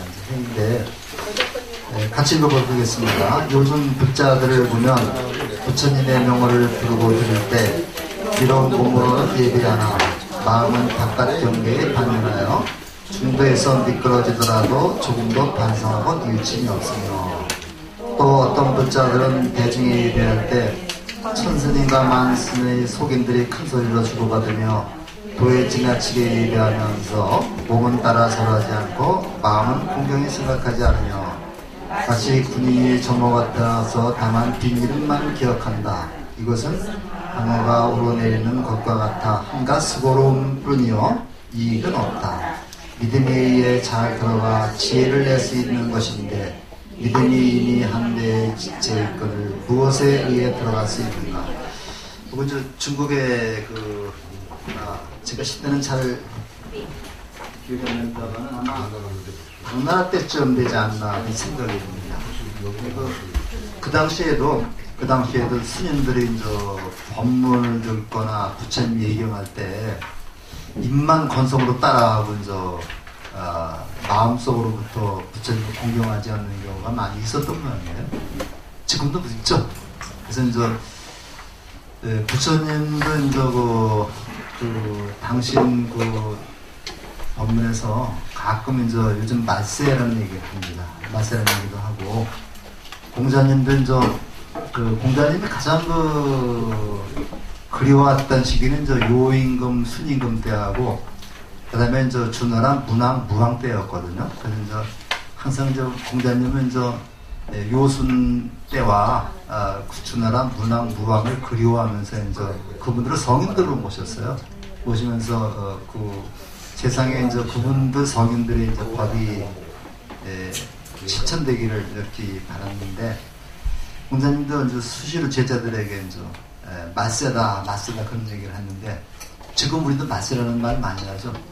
맞세라는 얘기를 많이 하는데 이때도 이제 이때 중국 이때도 이제 제대로 법회에 참석을 하면서 그냥 딴소리를 하고 때로는 지금도 우리가 법회에 들어와서 이 스마트폰 끄지 않고 와가지고 바로 끄면 괜찮은데 우리가 꼭 보면서 나가면서 누구한테 왔나 확인을 하죠. 누구한테 확인을 하고 바로 문 나가면서 큰 소리로 이제 전화 받고 그러는데 이런 거는 이제 법문을 설하시는 스님에 대한 예의가 아닙니다. 그래서 이제 우리가 이제 법문을 설하시고 그럴 때는 이제 긴박한 때는 저 가서 바깥에 나가서 받을 수도 있지만은 급박하지 않은 그런 화급을 다투는 일이 아닐 때는 그냥 법문이 끝날 때까지 기다렸고 가긴 사실은 핸드폰 같은 거는 진동으로 놓을 수도 있죠. 그렇게 해서 이런 것도 예의가 되겠고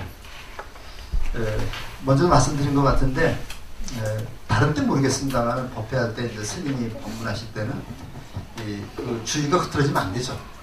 어떤 스님이 마찬가지입니다. 우리 5분 전법도 마찬가지입니다. 안 되기 때문에 그때 와서는 조용히 가장 자리에 가서 그냥 조용히 앉아서 목례만 하면 되지 그때 들어와서 삼배하는 거 아닙니다. 법문하실 때는 삼배하지 말고 왜냐면 삼배하면 그 스님이 주의가 흐트러져 버려요. 그래서 다른 예불 할 때는 와서 삼배하고 이렇게 해도 괜찮습니다만은 반드시 그런 거는 좀 주의 좀 하고 미리 자리를 잡아놓는다거나 친구들 이런 일은 거의 없습니다만은 그 다음에 좌복을 그냥 질질 끌고 다닌다거나 이런 것도 바람직하지 않습니다. 좌복을 할 때는 반드시 두 손으로 저도 잘 못하는데 두 손으로 붙잡아서 이제 갖다 안고 반듯하게 우리 좌복에는 옴자가 새겨져 있죠. 옴자가 위로 가야 됩니다. 그래서 옴자 새겨놓고 그다음 이제 하고 좌복은 각적 밟지 않도록 하고요.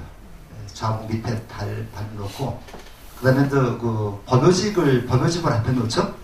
법요직은 경전이나 마찬가지입니다. 경전을 막 넘어다니거나 그런 일은 없도록 이게 조금만 예의가 있지만은요 이게 꼭 필요한 거거든요. 그래서 그런 것도 우리가 좀 한번 잘 지켜가면서 하고 참선, 선정, 입정을 할 때는 합장을 하는 게 아니죠. 입정을 할 때는 우리가 이 가부자를 하고 손을 이렇게 모아서 선정 자세를 하는 거고, 이제 끝나고 나서 이제 합장하고 이제 절을 합니다. 그리고 그 초바심 작용문에 이런 얘기가 나와요. 스님 말씀이, 스님 법문이 어렵다고 그래서 태구심을 일으키지 말고, 스님 법문이 어렵다고 해서 태구심을 일으키지 말고, 너무 쉽다고 해서 얕잡아 보지 말랍니다.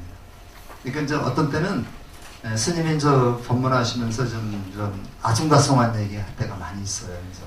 그래서 우리가 이제 이해 못할 얘기가 많이 있고, 그때 어렵다고 그래서 그냥 포기하지 말라는 얘기죠. 그 다음에 이제 어떤 때는 너무 평이한 얘기를 하니까, 뭐 스님이 저런 말씀을 다 하셔 이렇게 해서 얕잡아보지 말라는 얘기죠. 항상 스님 말씀을 부처님 말씀처럼 내가 마음속에 새기고 자꾸만 되새기라는 얘기예요. 우리가 이제 밥을 먹을 적에도 자꾸만 씹으면은 좀 그 밥맛을 제대로 알 수 있는 거죠.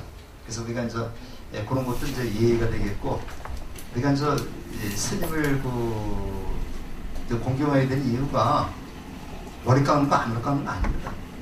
우리가 이제 일단 머리를 깎고 수행자의 길로 들어서는 건 우리가 깎듯이 이제 선보다 모셔야 되는 거죠. 그래서 여기 이제 가끔 이제 우리 스님 장자분들이 이제 여러분 아들 뻘백이 안 되는 그런 장자분들이 오셔도 반드시 이제 깎듯이 예의를 표하고 공댓말을 써야 됩니다.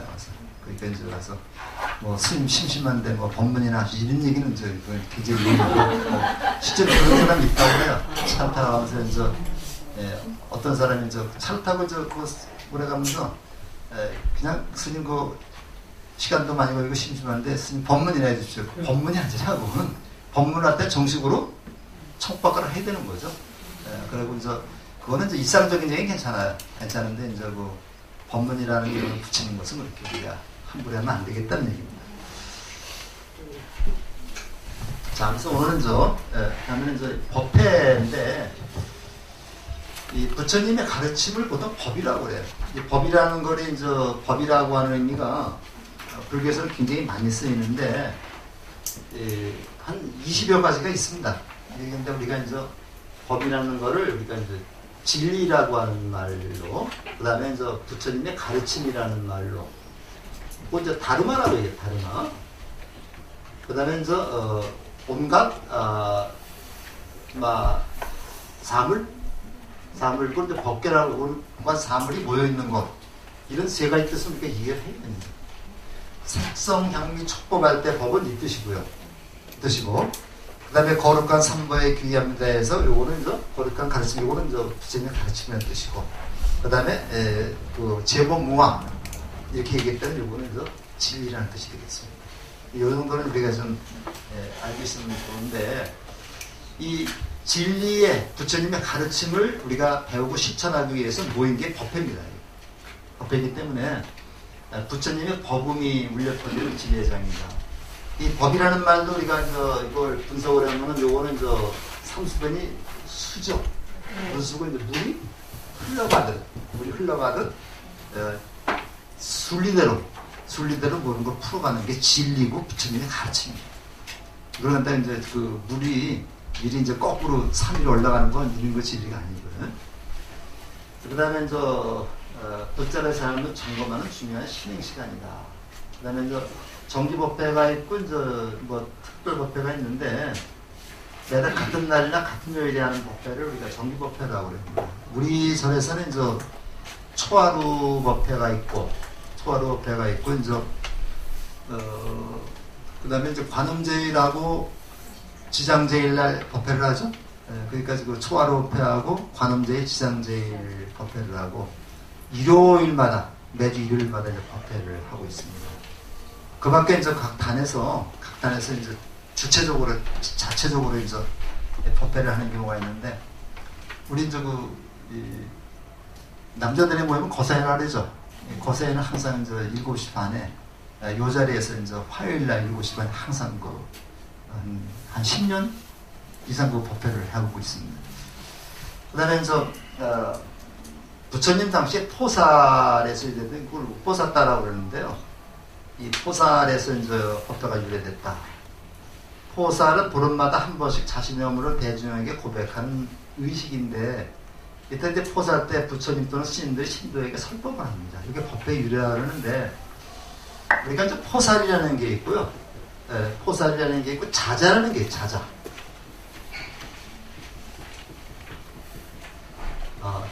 자자라는 게 있는데요. 요게 약간 그 개념이 다릅니다. 그래서 포살이라는 거는 이제 매월 보름마다 이제 딱 나옵니다. 부처님이 딱 나오시는 거예요. 이게 이제 그 경전에 나옵니다. 매월 보름마다 이제 부처님이 딱 앞에 나오셔가지고, 내가 보름 동안 생활하는데 여러분들에게 잘못된 거나 피해가 준 것이 있으면은 지적해 주십시오. 참여하겠습니다. 이렇게 얘기를 했어요. 부처님이야. 그래서 그러니까 이제 본산에 부처님이 잘못된 게 없다 그러겠죠. 그러면 그 다음 사람 살불이 나와서 그렇게 합니다. 그 여러 대중 앞에서 한 사람이 나와가지고 내가 잘못된 것, 내가 모르는 잘못이 있겠죠. 내가 잘못된 것을 지적해 주시면 내가 참여하겠습니다. 이게 포살입니다.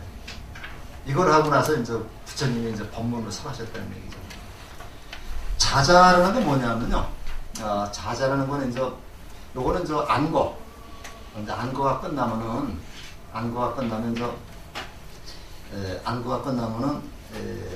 습다 동안 안거가 끝나면은 대중들이 모인 앞에서 내가 나옵니다.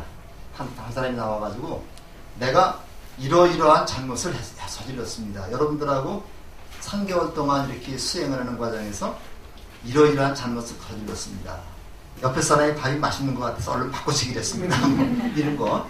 그 다음에 마침 더 내가 경전이 하나 없는 것 같아서 옆에 사람 거를 슬쩍 내주면 넣습니다. 이런 거. 그런 사소한 거겠죠. 이렇게 저기를 합니다. 고백을 하게 되면요. 대중들이 용서할 건 용서하고, 용서하지 않을 거는 또 거기에 걸맞는 벌을 줍니다. 예를 들어서 그것은 잘못한 비중이 크니까 부처님 앞에 가서 3,000배를 하십시오. 이렇게 벌을 줍니다. 이게 자자입니다. 그래서 내 잘못을 지적해달라고 요구해서 고치겠다고 하는 게 포살이고요. 내가 스스로 잘못한 것을 고백해서 용서를 구하는 게 자자입니다. 그래서 우리가 불교에 참여에는 이렇게 포살하고 자자라고 하는 그런 개념이죠. 그리고 이해 가셨나요? 네, 그렇게 이제 있습니다. 그 다음에 법문을 듣게 되면요. 이런 공덕이 있다고 그래요. 그러니까 법문을 듣고 사람이 법문을 들으면 지혜로워집니다. 지혜로워지기 때문에 우리가 법문을 항상 귀담아 듣고, 그 다음에 우리 그 방송에서도 스님들의 법문이 많이 나오죠. 근데 너무 법문에만 또 의지하면 안 돼요. 또 우리가 법문을 듣더라도 우리가 체계적으로 불교를 공부한 다음에 법문을 들으면 이해가 되는데, 요거를 체계적으로 불교를 공부하지 않고 법문에만 의지하려고 그러면은 이것이 이제 엉뚱한 그 불교를 잘못 이해하는 경우도 많거든요. 그 다음에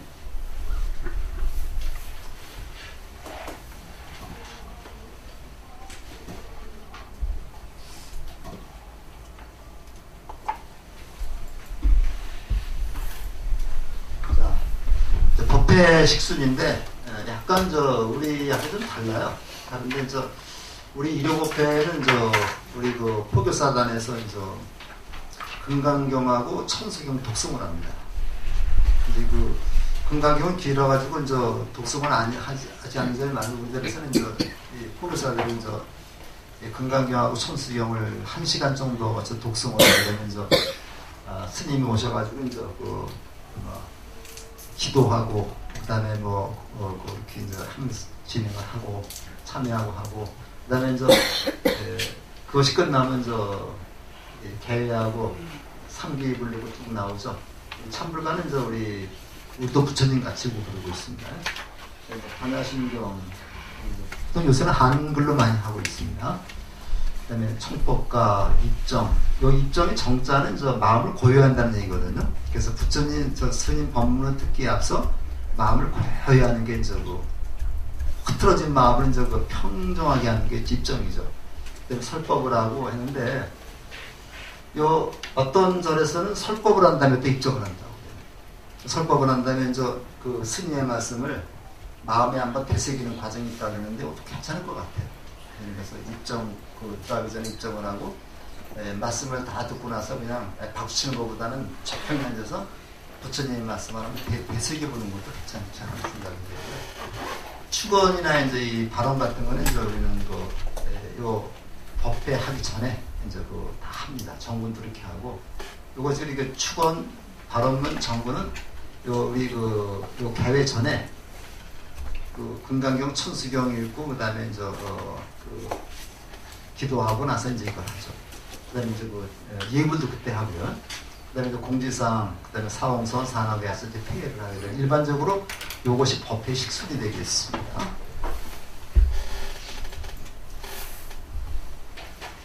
근데 역시 가장 중요한 거는 설법이겠죠. 설법이 핵심이 되는 거고, 정군할 때는 법성계를 외우면서 이제 불전에 보시함을 한다 그랬는데, 이제 우리 법성계를 외우는 데도 있겠지만, 우리가 보통 부분 관세음보살 정군을 하면 다 같이 관세음보살을 연불 하면서 불전에 보시하는데, 불전이라고 하는 게 이제 불전함이라는 게 밭전자 씁니다. 가서 밭전자 써가지고 요거는 복덕의 씨앗을 심는다는, 복덕의 씨앗을 심는다는 건데, 이거 밭전자, 이게 이제 의미가 깊은 글자죠. 그래서 이제 우리가 한 달에 2번 이상 정기법회에 참여를 하도록 노력을 해야 되겠다. 근데 교회 다니시는 분들은 일요일 날은 다른 일 다 하지 않고 교회에 가는데, 우리 부자들은 저부터도 안 그렇죠. 그래서 이제 매주 오시는 분도 있는데 보통 1년에 한 번 내지 2번 오시는 분들이 많아요. 몇 가지 불자에 포함시키는데, 이 불자들도 좀 우리가 조금 더 반성해야 될 그런 얘기입니다. 자주 이제 오시면은, 근데 절에 안 오면 안 와져요. 근데 또 오면 와집니다. 정기법회가 이제 이렇게 있고, 특별법회가 이제 이렇게 있는데, 이 부처님 오신 날은 사람들이 많기 때문에, 여기다가 이제 법석을 차려놓고, 괴부를 걸어놓고서 법회를 보죠. 이걸 이제 야단법석이라고. 그러니까 이제 숨이 미추얼고 한번 뒤져보면은, 야단법석이라고 해서 또 써놓은 것도 있습니다.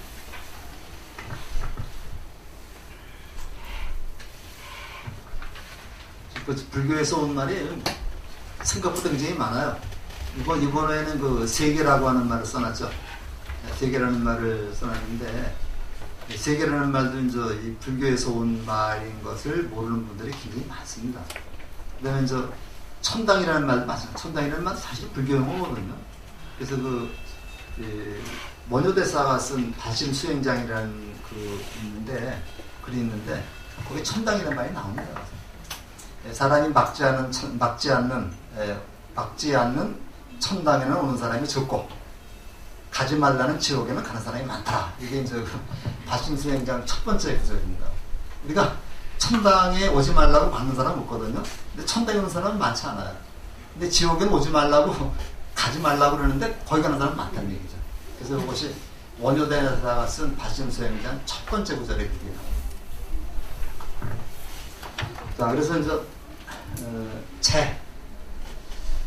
단식 내 부정을 피한다는 의미로 호살, 묵보샀다라고 하는 걸 음역해서 한 것이다 했는데, 이게 제가 이렇게 잘못 생각이 돼가지고요, 제1날이면 제사 지내는 날로 알고 있어요. 근데 실제로 우리가 이제 지장제일, 관제일 제사 지내거든요. 근데 이거는 방편으로 하는 건데, 이 제라고 하는 말은 이 목욕 재개할 때도 요새 우리가 씁니다. 목욕 재개할 때, 목욕 재개라는 말이 무슨 말이에요?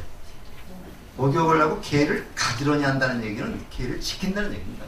그러니까 목욕 재개하면 몸을 깨끗이 하고, 몸과 마음을 깨끗이 하고, 개를 가지런히 한다. 개를 지키는 걸 재라고 하는데, 그래서 재라는 말이 원래 뜻이 뭐냐면요, 몸을 청정히 하고 계율을 지키는 걸 재라고 합니다.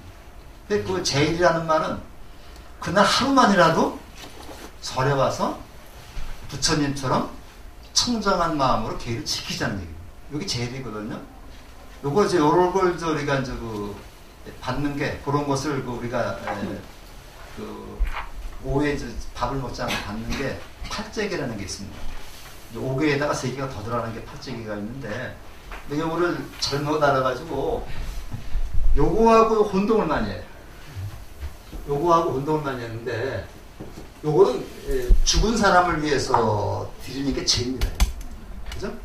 죽은 사람을 위해서 우리가 이제 그 음식을 잘 드리는 게 제이고 집안에서 지내는 거죠. 제라는 것은 내 마음을 깨끗이 하겠다는 다짐이 제입니다. 그래서 우리가 이제 이 구분을 얘기해야 되는데 그래서 이제 뭐 이런 얘기가 좀 나왔고 그 제일이 이것이 이제 제일로 발전했는데 제일이 모두 한 달에 몇 번 있어요? 제일이 몇 번 있을 것 같아요? 한 달에? 10번 있습니다. 10번 있으니까 3일에 한 번씩은 그 몸과 마음을 깨끗이 하라는 의미죠. 3일에 한 번씩 절에 오는 의미가 아니라 우리가 3일에 한 번씩은 몸과 마음을 깨끗이 하라는 그런 의미가 되겠습니다.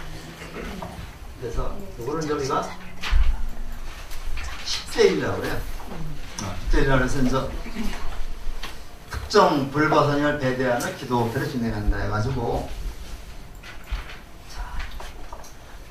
몇년 전 근데 우리 참 불교가 지금 조금 좀 문제가 좀 있습니다. 이 음력을 다 사용하기 때문에요. 사실 우리 농경사회에서는 음력이 굉장히 중요했죠. 근데 지금 농경사회가 아니잖아요. 이걸 양력으로 바꾸는 그런 지혜가 필요한데 이제 아주 이걸 음력으로 굉장히 고집을 많이 하는 분들이 많더라고요. 그러니까 저 고리타분하다고 생각하는 유교 집안에서도 석전제를 양력으로 다 바꿔버렸어요. 양력으로 바꿔서 석전제를 1년에 2번 지내는데 5월 10일, 양력 5월 11일 날 공자님이 돌아가신 날, 음력 9월 28일 공자님이 태어나신 날 양력으로 환산해서 지금 하고 있습니다. 근데 우리는 지금 전부 다 음력으로 하고 있죠. 초하루는 정광제일이라고 그래가지고요. 요 정광 부처님인데 요때가 산신께 기도드립니다. 그 다음에 약사제일, 경겁 천불제일, 미타제일, 아이콘 아미타 부처님, 지장제일, 대세지제일, 관음제일, 도사나제일, 야광제일, 석가제일 이렇게 이제 10개의 그 제일이 있는데 우리 절에서는 지금 지장제일하고 관음제일 요거를 우리가 하고 있고요. 기도를 하고 있고 대부분의 절에서 이제 이렇게 지장제일하고 관음제일을 많이 하고 있습니다. 석가모니 부처님은 맨 끝으로 쳐져가지고 음력 29일께 딱 없는 날은 또 그나마 끼지도 못하죠. 그런데 부석사 무량수선 부처님인데 이거 아미타 부처님으로 알고 요 부처님도 국보로 지정되어 있고요. 그 다음에 이 건물이 이제 무량수전이 이제 국보로 지정되어 있습니다. 그래서 요 부처님은 소조 아미타불이라고 해가지고 요건 얼개를 만들어서 진흙으로 만들어서 구운 부처님입니다. 그래서 여기 가보신 분도 알겠지만 요 부석사 아미타불은 서쪽에서 동쪽을 보고 있죠. 우리가 이제 딱 들어가면은 부처님 옆모습을 보고 들어가는 겁니다. 이렇게 돼 있는데 그렇게 된 점이 몇 군 돼 있습니다. 그래서 아주 항마 축진을 하고 있는데 아미타불 항마 축진을 하고 있는데 굉장히 우수한 그런 여기 광명이 여기 온몸을 다 감싸고 있죠. 이런 걸 신광이라고 신광이라고 해도요. 요게 이제 머리에만 그 빛이 나는 게 있죠. 요거 두광이라고. 요건 이제 두광, 요건 신광. 그래서 여기 이제 아미타 부처님은 신광에다가 온몸에서 이제 빛이 나도록 이제 되어 있습니다. 제가 한 열흘, 한 보름 됐나요? 보름 됐나 이제 때 여기 갔다 왔습니다. 부석사 무량수선을 갔다 왔는데 그때 이제 유림도를 들고 지금 갔었어요. 향교에서 이제 갔었는데 유교 그 저기 전부 불교 시대가 아니죠. 그래서 제가 지금 입구서부터 좀 설명을 하면서 쭉 이제 올라가는데 그 아미탑을 정건을 하시는 스님이 있는데 목소리가 이상해요. 그 들어가서 이제 보니까 이제 외국 스님이더라고요. 외국 스님이 이제 아마 유럽 쪽이나 하면 미국 스님 같아요. 그래서 동남아 스님은 아닌데 아미탑이나 아미탑을 정건을 하는데 또 외국 스님이 또 정건을 하는 거 보니까 또 새로운 맛이 또 있더라고요. 옆에 저 사과밭이 아주 그냥 좋고요.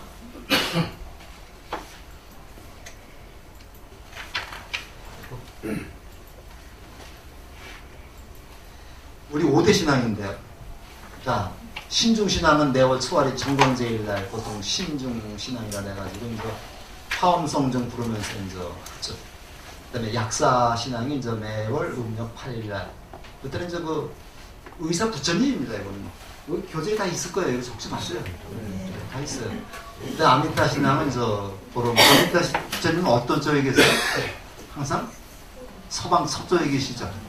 그다음에 이제 지장신앙, 그다음에 이제 관원비, 이걸 우리가 이제 5대 신앙이라 하는데 아깝게도 뭐 석가모니 신앙은 없죠.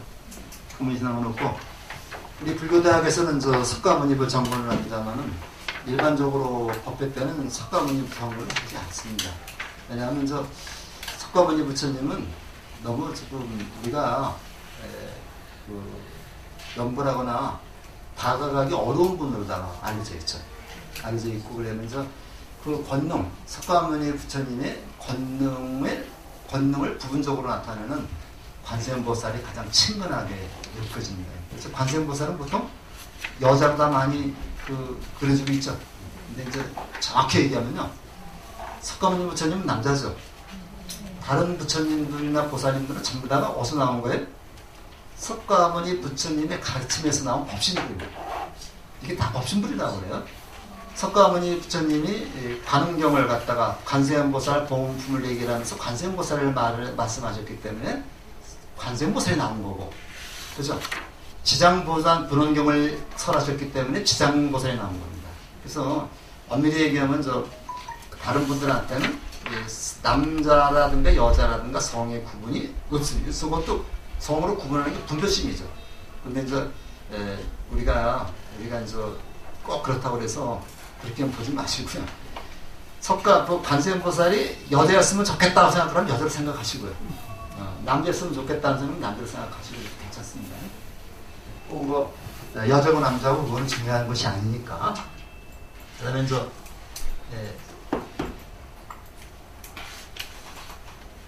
부처님의 그 불교의 5대 문제인데 부처님 오신 날이 내년부터 아마 공식적인 이름으로 부처님 오신 날이에요.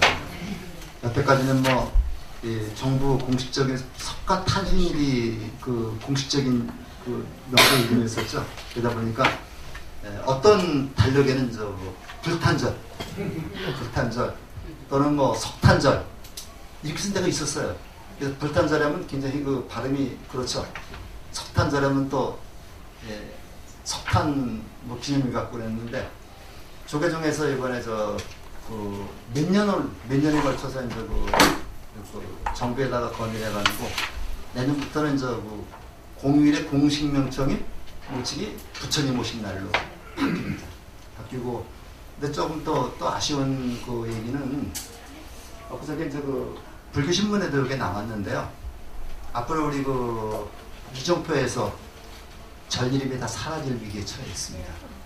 그래서 좀 심각한 문제인데 우리 인터체인지도 가면 백양사 인터체인지도 있고 그렇죠? 그다음에 가면은 그 갈색 거시로다가 월정사다 나오는데 이거 다 없어지게 됩니다. 그래서 이렇게 불교계에서 참 자꾸만 이웃 정부에서 이렇게 차지하다 보니까 굉장히 바뀌어 나가는데 이거 시급한 대책이 필요할 것 같습니다. 그래서 봉은사 그 앞에 저기가 지하철이 오는 모양에 봉은사역으로 하려고 했더니 반대해가지고 무역센터역인가 바뀌었어요. 그것도 또. 그래서 앞으로 지하철역 같은 것도 우리 지하철은 정말 대학교 중심으로 되어 있죠. 대학교만 딱 지나가는데, 근데 그거 지금 절은 뭐 찾는 사람이 없어서 그런 모양이에요. 그래서 첫바일이 가장 큰 명절이죠. 반불이 10월에하고 그다음에 연동제하는데 이게 이제 우리 특히 조개살을 중심으로 해서 이제 이렇게 연등행렬이 크게 이루어지고 있고요. 인천에서도 하는데 좀 참여도 굉장히 낮습니다. 그래서 내년에 이제 우리 종합예술회관에서 아마 행사하고는 좀 많이 참석을 하셔서 이게 좀 과시를 하는 것도 약간 필요합니다. 송도제일은 음력 12월 8일인데 대체적으로 양력으로는 1월 초쯤 됩니다. 되게 출 때죠. 그때는 초대한 용맹정진을 해가지고 우리 절에서는 음력 12월 7일 밤부터 철회정진을 해가지고 12월 8일 아침 예불을 해서 회양을 합니다. 그래서 밤새도록 이제 우리가 여기서 이제 기도를 하는데 한번 밤새 기도하고서요. 아침에 예불을 한번 스님과 같이 올리면 기분이 굉장히 상쾌해요. 그 다음에 이제 우리가 회양을 하게 되는데 좀 더 내년에 꼭 좀 참가하시도록 하고요. 출가제일이 이제 음력 2월 8일이고 열반제일이 이제 15일이기 때문에 요 일주일 상관이죠. 그래서 요때는 출가 연반제일에서 요때부터 입제를 해가지고 요때 회양을 합니다. 일주일 동안 용맹정진 추가를 가지고 있습니다. 대신 부처님의 4대 명절이고 여기다가 하나 덧붙여가지고 우람분절이라고 해서 이건 이제 백중이라고 얘기를 합니다. 그래서 오늘 조상 천도 의례를 거행한다 그래서 굉장히 중요한 명절이죠. 그래서 부처님의 이대 제사 중에서 이제 목련존자의 어머니가 이제 지옥에 있는 걸 알고 대중경업 공양을 하면 이제 극락으로 올 수 있다. 얘기도 없어 이제 대중공양을 하는 그런 날이 되겠습니다. 여기다가 이제 또 우리 저의 많이 오시는 날이 이제 입춘날하고 입춘날하고 동짓날이 이제 많이 오시죠. 그래서 여기 오대명절에다가 이제 입춘 동짓날 되게 많이 오시더라고요. 되게 많이 오시면 이제 그때는 팥죽 끓여드리고 그다음에 이제 달력도 그때 이제 드립니다. 12월 20일 날인가 됩니다. 그다음에 이제 불교 세시풍속과 법회인데 이 세시풍속이라고 하는 거는 요거는 일반적으로 이제 사람들이 살아가면서 하던 습관이 굳어져 버리는 풍속입니다. 그래서 그러니까 세시풍속이라는 게 이제 우리가 이제 쭉 오면서 이제 추석도 그래서 생긴 거죠. 마찬가지로 이제 칠석도 그렇고 그래서 이렇게 치면은 몇 사람들이 하다가 이것이 이제 굳어져 버린 게 이제 세시풍속이라고 그러는데 굉장히 많습니다. 그러니까 사찰에서는 정적일화가 이렇게 나오는데 스님께 또는 부처님께 세배드리는 건 통아리라고 해요. 이건 이제 우리가 알자스는 아련한다는 얘기죠. 그건 세알이라는 것 같습니다. 세알 통알이라고 해요. 그래서 우리 초하루 성초 때 부처님한테 또는 스님한테 인사드리는 거는 통알 또는 세알 이렇게 얘기합니다. 이제 세대라고 안 그래요. 근데 이제 올해부터 하면 내년부터 스님한테 인사드릴 때는 세알 왔습니다. 또는 통알 왔습니다. 이렇게 하면 되죠. 그 다음에 이제 스님한테 혹시 법회 편지를 보낼 때는 법화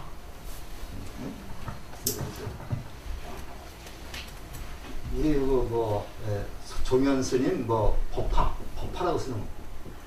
법화 귀화가 아니라 그다음에 이제 부처 스님의 이제 몸을 이제 법체 편안하십니까? 법체 편안하십니까? 이렇게 이제 혹시 문자 보내실 때 법체 편안하십니까? 이렇게 보내는 겁니다. 그다음에 이제 우리가 동료들끼리 이제 합장이라 그러죠. 우리 이제 바보들끼리는 누구 합장 그러는데 합장하고 맞사람한테는 합장이라도 괜찮습니다. 근데 스님한테는 합장이 아니죠. 스님한테는 문자 보내면서 누구누구 3배.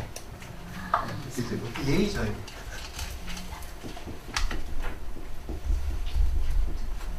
이렇게 우선 스님께 3배 올립니다. 이런 식으로 해서 스님한테 이제 문자 보냈더니 누구누구 3배. 그 다음에 이 버북기기는 누구누구 합장. 그렇게 문자했습니다. 이것도 이제 조그만 건 예의죠. 그 다음에 입춘 법회가 있고,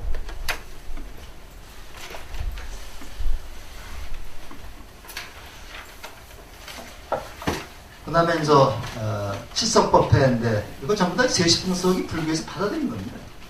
불교하고 직접 관계는 없는 거죠.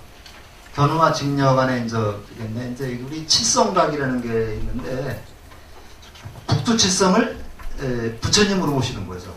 이게 치성광열입니다. 이게 치성광열이라고 해가지고, 치성광열에, 그래서 북국성이 치성광열이고, 그 다음에 나머지 북두칠성 7분의 부처님이 치성광열을 호위하고 있는 그런 모습이죠. 칠성각에 있고요. 동지법회인데 보통 양력 12월 21일, 22일로 지내겠습니다. 올해는 20일 날이죠? 제가 20일 날 본 것 같은데. 요런 거, 하고 여기 달력 준다는 얘기도 나오네요. 불교와 민정의 소원에 맞게 순도를 해야 한다. 근데 팥죽은 왜 팥죽 써주는지 알아요? 동지 때? 삿땡기운이래요. 삿땡기운. 삿땡기운을 막기 위해서 우리가 하는데, 귀신들이 아마 이 빨간색을 아마 싫어하는 모양이에요. 그래서 중국에 가면 빨간 걸 도배를 해놨죠. 그래서 그 삿땡기운을 막는다는 의미가 있고, 또 노란 것이는 많이 써놨죠. 이 노란 것이는 이것이 황룡이라 해가지고 우주의 중심이라는 얘기입니다. 중심이라는 얘기. 그래서 중국에 가면 우주의 중심이면서 삿땡기운을 막기 때문에, 또 복은 하늘에 순가 해가지고 복자를 거꾸로 쓰는 데도 있죠. 중국에 가면 거꾸로 복자 쓰는 게 하늘에 순다 해가지고 그렇게 쓰는 게 있고, 우리 처용인가가라는 게 있어요. 향가 중에서 처용가라는 게 있는데, 처용이라는 사람이 아마 저쪽에 남방에서 오는 사람이었던 것 같아요. 그래서 처용이라는 사람이 동짓날 밤새도록 나가서 놀다 보니까 자기 부인하고 어떤 논팽이가 잠자고 있는 거예요. 그래서 사람은 가라리 네여라, 다리가 넷이라는 얘기가 나오거든요. 그러니까 다른 사람 같았으면, 일만한 사람 같았으면 부엌에 가서 칼 가지고 들어올 텐데, 이 사람은 좀 도가 통한 사람이기 때문에 신나게 노래를 불렀어요. 이게 처용가죠. 상중시에 나옵니다. 처용가인데, 그렇게 부르니까 사실 그게 진짜 사람이 아니라 귀신입니다. 귀신. 말로 귀신인데 삿땡기운이라고 볼 수 있죠. 그 사람이 아주 일어나서 처용한테 절을 하면서, 앞으로는 당신의 모습만 그림만 봐도 오지 않겠다. 근데 처용이 얼굴이 뻘겋던 모양이에요. 그래서 그 다음부터 우리 세시풍 속에 잡기를 막기 위해서 처용의 그림을 그려서 대문에 붙이는 형식이 있었고, 그 처형의 얼굴이 뻘겋기 때문에 빨간 색깔이 잡기를 막는 역할을 했고, 그래서 빨간 팥으로다가 음식을 해서 먹으면 아마 1년 내에 잡기를 다 소멸하고 새해를 맞이할 수 있다, 이런 것에서 나온 거라고 얘기를 합니다. 그래서 우리 첫파 동짓날은 저기도 끓여서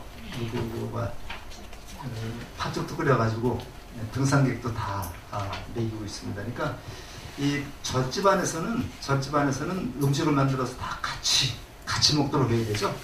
그러니까 사실은 배고픈 사람한테 밥을 주는 거는요, 때가 지났어도 밥 달라고 와서 밥을 해서라도 주는 그런 것이 필요하죠. 저는 그거 한번 겪어봤어요. 그래서 청도에 가면 사리암이라고 하는 거 한 자가 있습니다. 우문사 옆으로 들어가는데 굉장히 나반존자 기도처럼 굉장히 유명한데, 전국에 제일 유명한 데인데, 사리암이라는 그 설에 가니까 그냥 거기서 1시간 정도 걸어가야 돼. 산에 올라가야 됩니다. 그런데 이제 사람들이 굉장히 많은데 그 스님은 한 스님이 저녁을 먹고 가라고 그러니까 나가서 뭐 고기 반찬 안 먹으려면 저녁 먹고 가라 그래서 너무 고맙더라고요. 그랬더니 그 공양주 스님이 밥이 없다 그러니까 밥을 해서 주래. 그래서 기다려가지고 밥을 해서 주는 건 먹고 그렇게 내려온 적이 있었습니다. 그래서 사실은 그게 우리 절에서 갖춰야 될 그런 모습이 아닌가 저는 그런 생각을 하면서 굉장히 우리 불교가 많이 바뀌어야 되겠다. 오늘 아마 그 포교원장 서점선님이 취임식을 갔습니다. 그래서 우리 포교사들 중에서 몇 분이 가국을 했는데, 어쨌든 간에 이제 새로운 포교원장 스님이 우리 불교를 좀 우리가 바꿔서 죽은 불교가 아니라 살아 숨쉬는 불교를 좀 만들었으면 좋지 않을까 그런 생각을 하고 있습니다.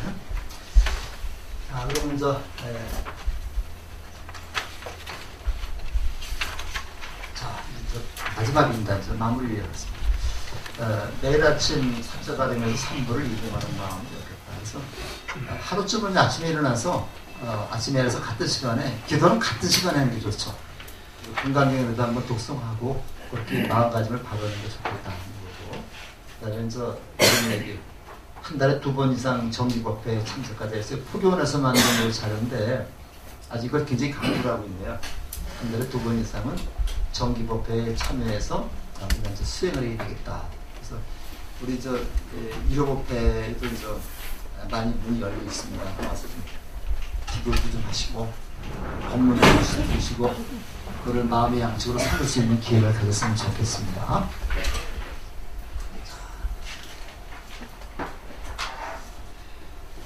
그럼 오늘은 이 정도로 제 말씀을 끝내고 다음 주부터 5주 동안은 우리 학장 스님이 교재가 어떤 거냐, 교재 중에서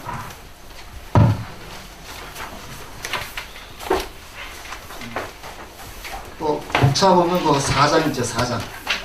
4장하고 6장하고 7장하고 공부를 하는데 교수님이 꼭 숙제를 해주시더라고요.